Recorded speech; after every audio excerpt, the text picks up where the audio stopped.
Halo, halo.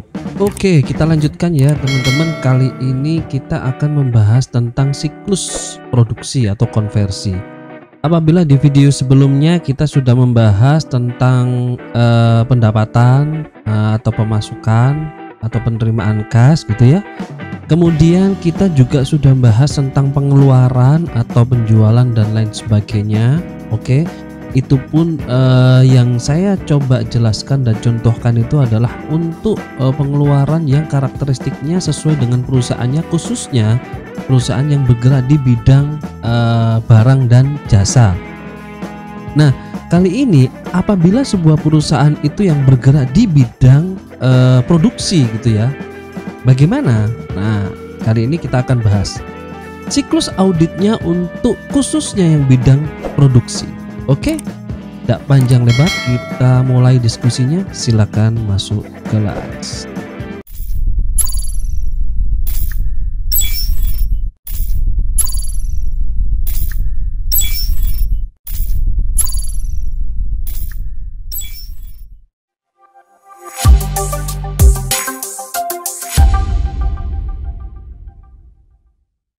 Oke, siklus produksi dan konversi, kita langsung saja. Yang pertama yang akan kita bahas, kita perlu kenalan dulu tentang pengertian siklus produksi ya. Siklus produksi ya berhubungan dengan transaksi kegiatan produksi ya, kegiatan produksi di mana mulai dari perencanaan produksi. Jadi mulai dari perencanaan, kemudian anggaran, kemudian pelaksanaannya sampai dengan pelaporan kegiatan produksinya ya, baik itu untuk laporan manajerial maupun untuk laporan keuangan. Jadi semuanya. Jadi siklus produksi ini adalah mulai dari awal, dari perencanaannya.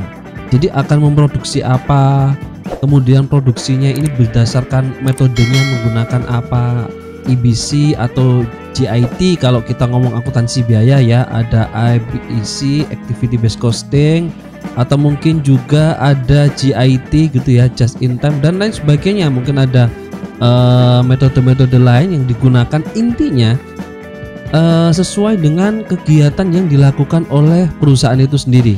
Jadi mulai dari perencanaan, kemudian anggarannya, kemudian pelaksanaannya sampai dengan prosesnya kegiatan gitu ya. Apabila itu ada beberapa departemen, nah dari departemen satu ke departemen kedua, kemudian ke departemen ketiga, bagaimana ini prosesnya, prosedur jalannya dan lain sebagainya, pencatatannya bagaimana, pengakuannya bagaimana dan lain sebagainya. Itu adalah siklus produksi. Tentunya teman-teman pasti sudah harus paham ya tentang hal ini, khususnya tentang produksi itu sendiri. Kalau tidak paham tentang produksi ya sedikit repot, tapi yang belum pernah kenalan ya nanti ya sedikit-sedikit kita contohkan di dalam penjabaran atau diskusi ini. Oke.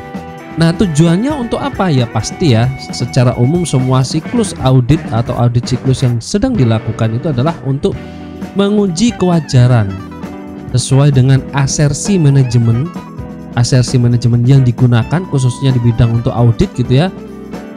Asersi kewajarannya tentang apa? Persediaan produk ya, mulai produk dalam proses, produk jadi, ataupun juga kos penjualannya gitu ya. Dalam proses tentu teman-teman sudah tahu gitu ya, atau mungkin yang belum ingat saya review sedikit produk dalam proses. Apabila ada satu produk gitu ya, dari bahan baku untuk bisa menjadi barang jadi itu melalui beberapa tahap.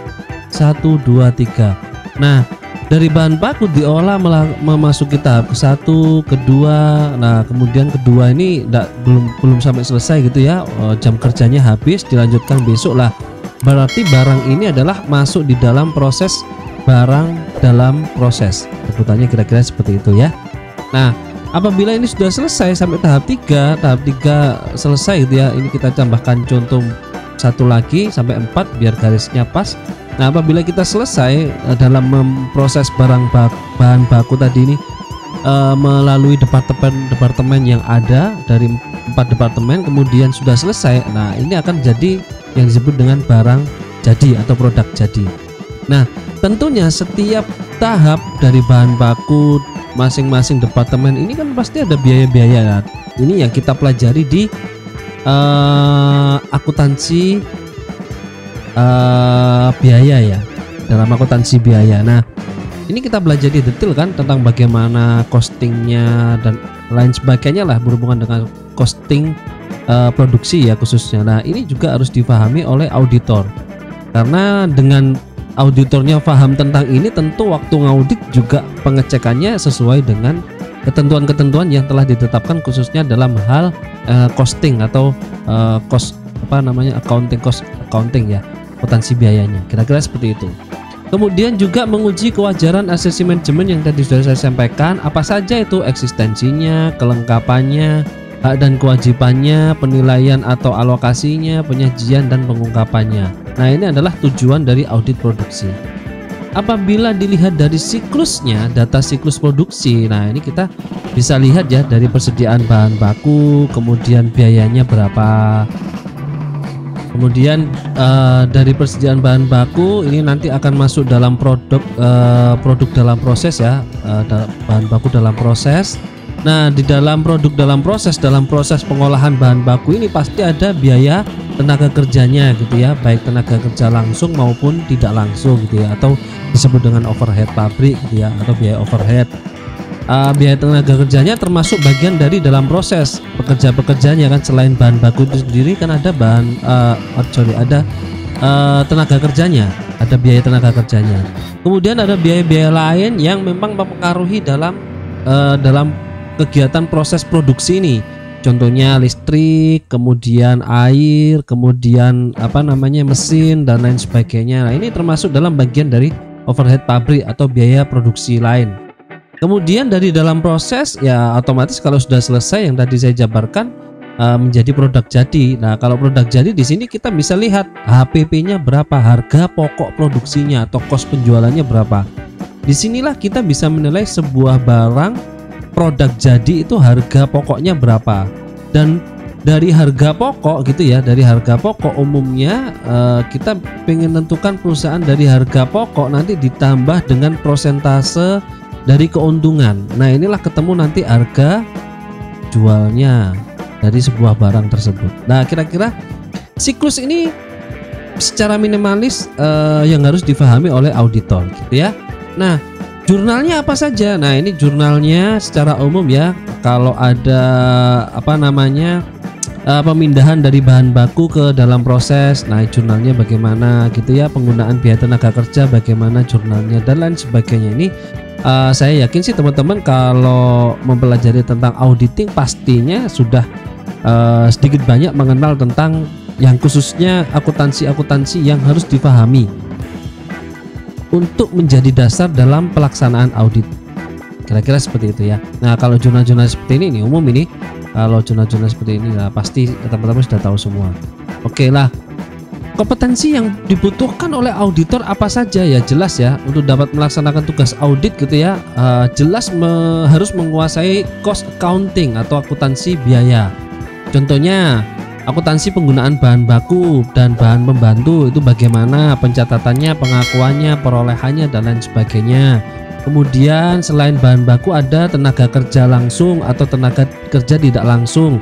Pengakuannya bagaimana, mana yang termasuk golongan tenaga kerja langsung, mana yang tidak termasuk dalam biaya tenaga kerja langsung. Nah, kemudian ada juga biaya overhead pabrik yang semuanya ketiganya sudah saya contohkan tadi di dalam data arus auditnya itu. Nah, overhead pabrik ini apa saja yang mempengaruhi proses produksi dalam sebuah barang di pabrik itu, bahan baku hingga menjadi barang jadi, apa saja overheadnya, kira-kira seperti itu.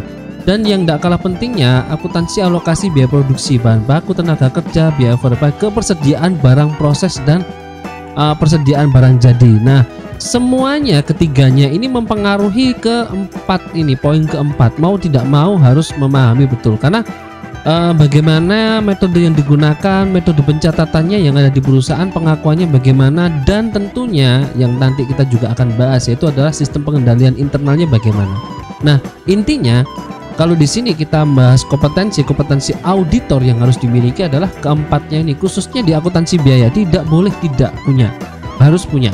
Ya paling tidak mengenal atau mungkin tahulah hal-hal yang memang harus difahami tentang akuntansi biaya agar waktu melaksanakan audit, auditor itu tidak bingung gitu ya. Lucu juga kalau seumpama auditor melakukan audit, auditnya itu audit produksi tetapi tidak memahami akuntansi biaya, ya pasti terjadi kesulitan karena waktu melakukan pengujian substantif pasti kita harus menganalisa dulu, menganalisa kondisi perusahaan, perlakuan dalam akuntansi biayanya seperti apa, kemudian auditor harus melakukan pengecekannya seperti apalah. Pengecekan substantif kan ada beberapa tahap, seperti kayak siklus-siklus audit yang lainnya. Pengujian substantif itu harus dilakukan oleh auditor. Nah, salah satu bentuknya adalah mengenali kondisi yang ada di perusahaan dengan real secara ketetapannya di dalam akuntansi, khususnya akuntansi biaya atau mungkin dasar dalam SAK ya, standar akuntansi keuangan. Kemudian ada beberapa elemen laporan biaya produksi yang memang harus dipahami betul dan perlu diperhatikan. Yang pertama adalah persediaan awal gitu ya, bahan baku, produk dalam proses, persediaan akhir, produk jadi, dan kemudian perhitungan unit equivalentnya ini, bahan baku, jumlah biayanya, unit equivalentnya, produknya, cost per unitnya, jumlah biayanya, produknya, dan lain sebagainya, overheadnya. Kemudian kalau alokasi biaya produksinya, produk dalam prosesnya bagaimana, bahan baku, tenaga kerja, biaya overhead, produk jadi juga bagaimana, bahan baku, tenaga kerja, overhead, dan lain sebagainya ya. Nah, framework audit siklus produksi sama halnya dengan audit siklus yang lainnya, audit siklus yang lainnya, baik itu pendanaan, pendapatan, pengeluaran, pemasukan, SDM, dan lain sebagainya, rata-rata sama. Dari audit laporan keuangan yang perlu dicek pertama adalah sistem pengendalian internalnya. Karena apabila sebuah perusahaan memiliki ketetapan prosedur input, proses, output yang sesuai, pastinya agar ini terjaga gitu ya, manajemen yang baik ini pasti harus ada pengawasan. Pengawasan ini ya bisa jadi dialokasikan dalam bentuk suatu prosedur atau mungkin juga dialokasikan dalam bentuk satu lembaga khusus yang memang menjalankan pengecekan prosedur yang sudah ditetapkan di perusahaan, kira-kira seperti itu. Nah, sistem pengendalian internal yang memang perlu juga diperhatikan khususnya dalam framework audit siklus produksi ini adalah inputnya ya. Ada bahan baku, biaya tenaga kerja langsung, ada biaya overhead pabrik. Kemudian secara input ini akan diproses menjadi akuntansinya baik manual atau digital, ini sama semua. Kemudian outputnya apa ya, pasti akun-akun laporan keuangan atau laporan-laporan yang harus dikeluarkan dalam proses kegiatan produksi di dalam perusahaan. Nah, risikonya apa yang perlu diperhatikan? Nah, selain kompetensi, nah ini beberapa poin risiko siklus produksi yang memang perlu kita perhatikan, yang secara umum banyak terjadi poin-poin yang perlu diperhatikan secara khusus dalam kegiatan produksi dalam perusahaan. Yang pertama adalah risiko bawaan. Ada potensi kesalahan pelaporan kegiatan produksi yang disebabkan oleh kompleksitas proses produksi ya. Semakin kompleks, kalau tadi saya contohkan itu ada satu kegiatan, satu kegiatan produksi dari bahan baku itu melalui beberapa tahap gitu ya, 1, 2, 3, 4. Nah, semakin banyak departemen yang harus dilewati, 1, 2, 3, 4, 5, 6 gitu ya. Semakin banyak tahapan ini yang harus dilalui untuk bisa menjadi barang jadi. Lah, berarti ini sangat kompleks, dan semakin kompleks pasti potensi kesalahannya juga semakin besar apabila tidak didukung dengan SPI yang baik. Nah, itu adalah risiko-risiko bawaan yang memang harus difahami betul oleh perusahaan dan khususnya auditor saat melakukan audit. Kemudian juga ada risiko pengendalian. Nah, apa itu risiko salah saji ya? Bisa jadi disebabkan karena memang SPI-nya kurang baik. Nah, bisa jadi juga karena SDM-nya, pengendaliannya kurang baik ya. Kemudian hal-hal yang lainnya yang kemungkinan terjadi karena memang kurangnya pengendalian atau kontrol yang baik di dalam jalannya proses sebuah produksi di dalam perusahaan itu agar jalan sesuai dengan yang sudah ditetapkan. Nah, perusahaan, contoh sebuah perusahaan sudah menetapkan beberapa tahap gitu ya, beberapa tahap dalam kegiatan prosesnya produksi. Nah, tahap-tahap ini, setiap tahap-tahap yang dilalui ini sudah ditentukan biasanya sama perusahaan. Nah, bagaimana pertanyaannya agar tahap-tahap ini sesuai dengan prosedur yang telah ditetapkan oleh perusahaan, dan tentunya perusahaan saat menentukan tahap-tahap ini tidak asal-asalan gitu ya. Pasti harus memenuhi ketentuan baik itu secara akuntansinya, kemudian ketentuan secara barang itu sendiri, dalam artian mungkin barang itu harus security-nya harus kuat gitu ya, tidak boleh sampai bocor dan lain sebagainya.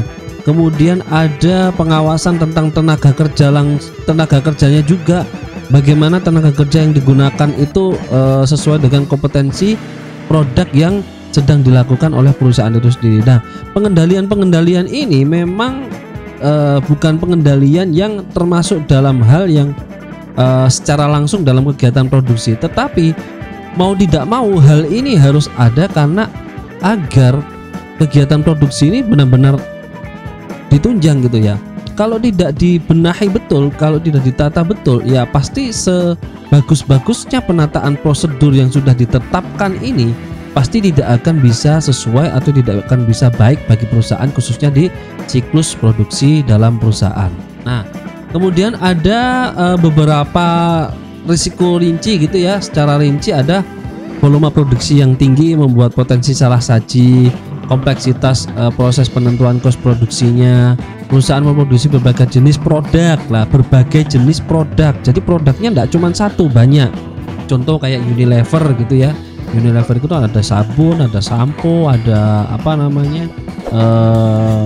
pasta gigi dan lain sebagainya. Nah, ini kan juga perlu perhatian khusus ya, dimana setiap produk belum tentu bisa dijadikan satu dalam satu tempat ya.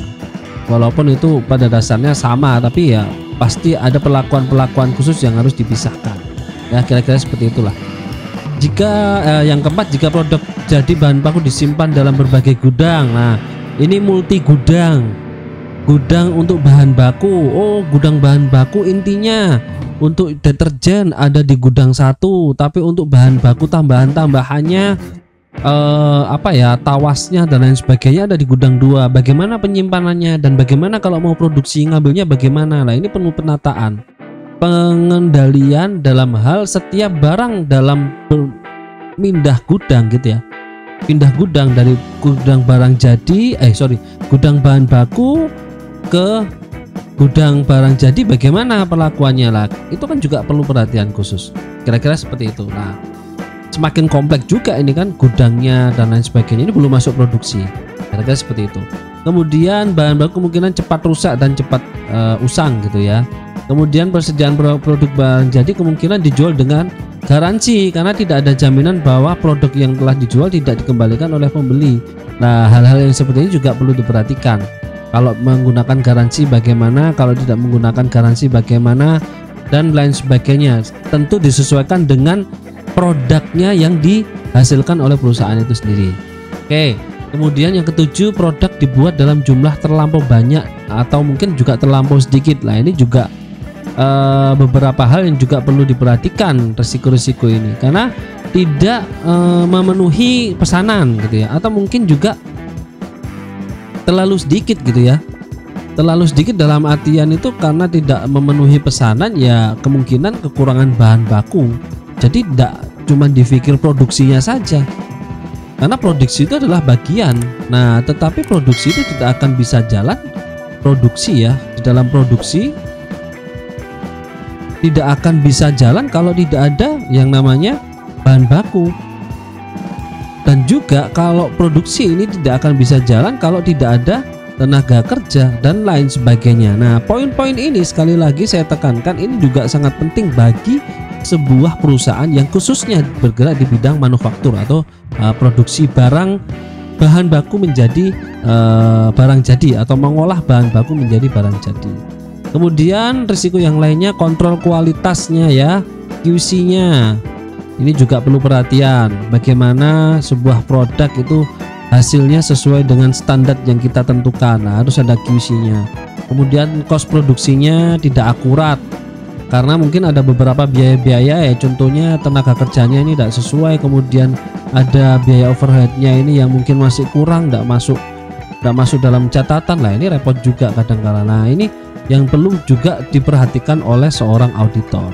Kemudian penurunan nilai produk karena usang, rusak atau tidak teridentifikasi. Nah, terlalu banyak memproduksi tetapi di sisi lain jualnya menurun atau marketingnya tidak jalan gitu ya. Marketingnya tidak jalan. Nah, ini pasti juga akan menjadi permasalahan sendiri. Produk jadinya banyak tetapi tidak dijual. Yang terjadi bisa jadi rusak atau usang dan lain sebagainya. Apapun itu produknya. Nah, kira-kira seperti itu. Nah, hal yang terpenting yang memang harus diperhatikan di dalam kegiatan semua audit siklus itu adalah sistem pengendalian internal. Apa saja yang perlu diperhatikan? Oke, kita lihat yang pertama adalah SPI dari dokumen. Dari sisi dokumen, sistem pengendalian internal yang sisinya adalah dari dokumen, kita lihat harus ada ya perencanaan produksi, anggarannya, bukti permintaan bahan baku lah yang tadi saya sampaikan ya. Bahan baku ini harus ada, dan biasanya kalau bahan baku ini harus otomatis order apabila menyentuh batas minimal. Biasanya ada perusahaan-perusahaan yang menentukan seperti itu. Jadi apabila bahan bakunya itu sudah menyentuh batas minimal, ya sudah otomatis harus ada notifnya. Notif bahan baku sudah menyentuh namanya aneh-aneh sih, ada reorder point, ada dan lain sebagainya lah. Intinya adalah bahan baku ini harus disetting di dalam pencatatan ya. Kalau menyentuh dalam kuantiti tertentu maka harus segera order. Karena kadang-kala kita contoh menentukan menunggu bahan bakunya 0. Lah padahal sekali produksi ada beberapa produksi, bahkan kita contohkan produksi barang A gitu ya, membutuhkan 3, ada barang B membutuhkan 1, ada barang C membutuhkan 2. Lah ini sekali bahan bakunya produksi untuk satu produk dia membutuhkan 6. Nah paling tidak minimal berapa? Jangan 0, minimalnya adalah 12, atau mungkin bisa ekstrim adalah 6. Karena mengapa? Satu kali ini tergunakan atau dipakai untuk kegiatan produksi dalam mengolah atau membuat barang jadi A, B, C ini, atau salah satunya atau salah tiganya gitu ya, ya pasti 6 ini adalah yang harus dipenuhi bahan bakunya. Begitupun juga bahan pembantunya.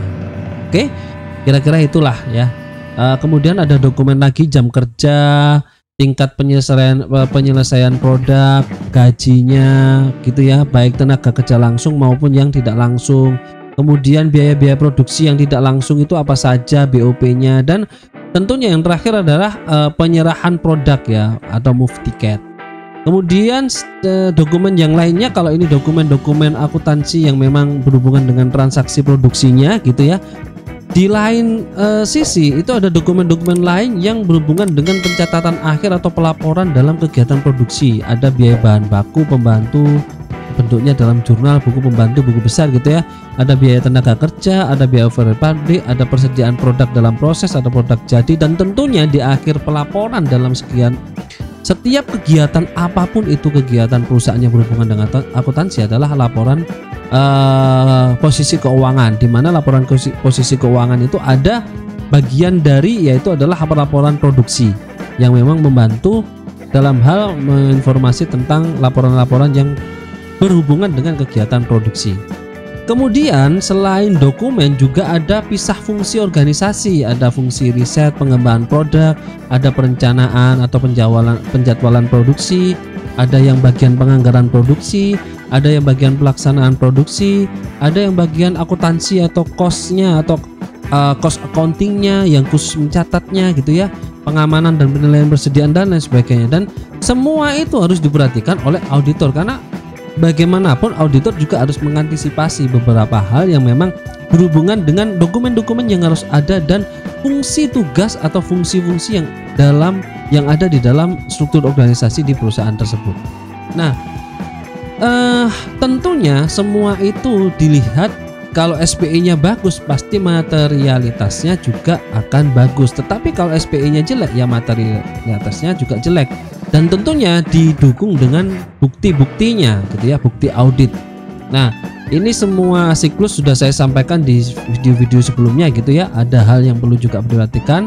Jadi saat pengendalian internal efektif, auditor berani mengambil risiko lebih besar untuk memberikan pendapat kewajaran saldo rekening, dan hanya membutuhkan bukti audit dalam jumlah yang relatif sedikit lah, kira-kira seperti itu. Kalau efektif berarti relatif besar materialitasnya, dan bukti auditnya yang perlu dicek ya tidak usah banyak-banyak. Tetapi kalau SPI-nya jelek, tidak efektif, ya sudah jelas materialitasnya itu rendah gitu ya. Kalau rendah gini materialitasnya atau risiko auditnya itu pasti tinggi, dan bukti audit yang harus dicek harus banyak.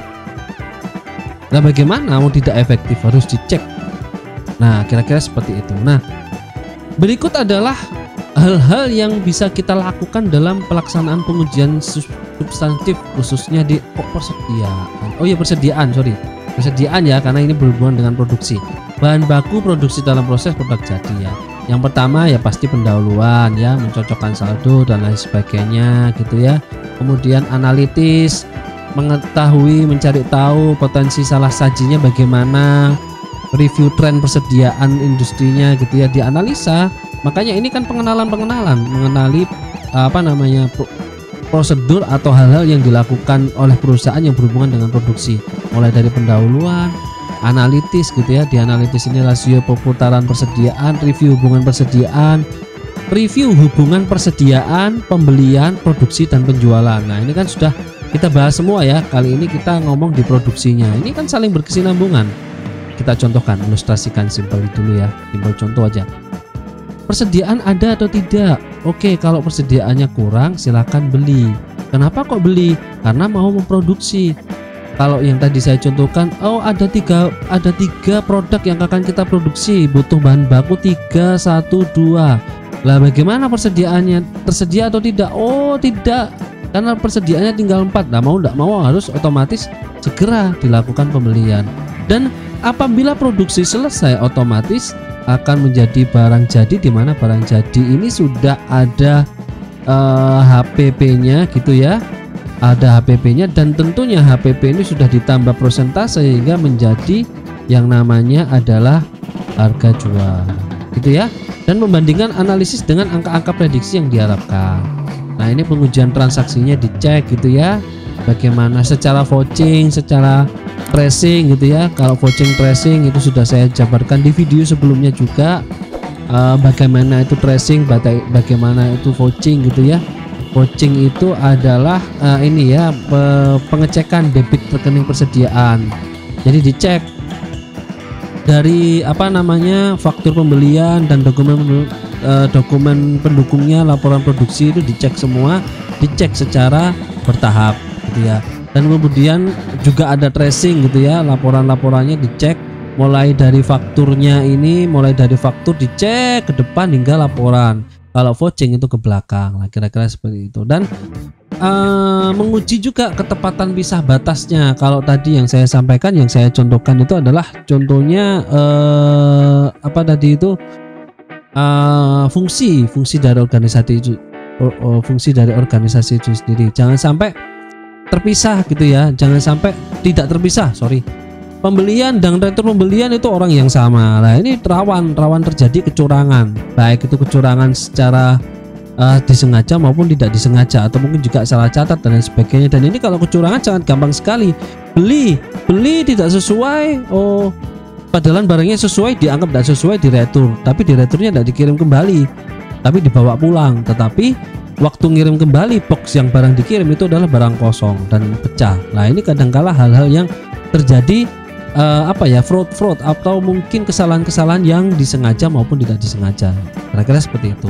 Kemudian juga dicek secara substantif detail saldo rekeningnya gitu ya, perhitungan fisik persediaan gitu ya, atau stock of name, pengujiannya itu bagaimana, luas atau kecil gitu ya, kecukupan perencanaan fisik kesediaan, kemungkinan ada dan penurunan nilai persediaan dan lain sebagainya. Penyajiannya yang terakhir adalah disampaikan bahwa penyajiannya, persediaan bagaimana, pencatatannya bagaimana, dan diperiksa juga kontrak-kontrak penjualan konsinyasi, penjaminan persediaan dan lain sebagainya. Nah, ini dikonfirmasi ke